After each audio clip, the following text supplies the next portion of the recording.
Доброго дня! Вітаю вас на YouTube-каналі Клуб Рослин. Мене звати Назарій. Сьогодні я вам розповім про дуже цікаву рослину, яка називається вейгела квітуча Олександра. Ця рослина належить одразу до двох груп – і декоративно-листяних, і декоративно-квітучих.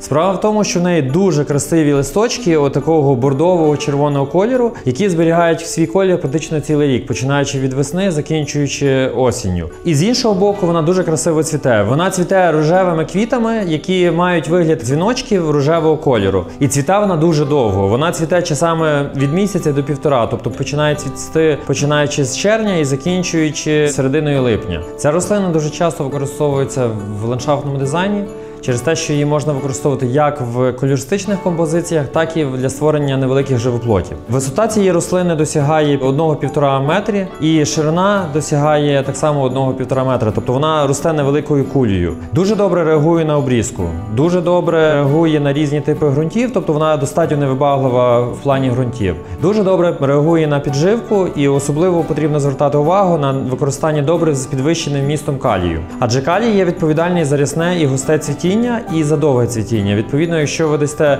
вейгелі весною добрива з хорошим містом калію, вона буде дуже добре вам цвісти і дуже довго вам цвісти. Рекомендується обрізати вейгелу 1 або 2 рази в рік. Все залежить від того, наскільки вона швидко у вас росте. Якщо приріст цьогорічний є невеликий, тоді обрізайте 1 раз в рік. У випадку, якщо вейгела дала дуже великі прирости, відповідно рекомендую обрізати 2 рази в рік такі рослини. Однозначно, вейгелу Олександру варто використовувати в ландшафтному дизайні і з точки зору того, що вона є дуже невибаглива, і з точки зору того, що вона є декоративно-листяна, і з точки того, що вона гарно цвіте. Якщо говорити про кореневу систему, то вейгели і коріння є білого кольору, невеликого, вони відносно дрібні, вона не розростається дуже сильно в глибину, вона не є агресивною рослиною, відповідно не переживайте відносно того, що коріння десь вилізуть і будуть агресорами у вашому саду. Також вейгелу Олександру використовують часто для створення масивів. Це коли рослини висаджують великою кількістю одна біля одної, і таким чином створюється дуже гарний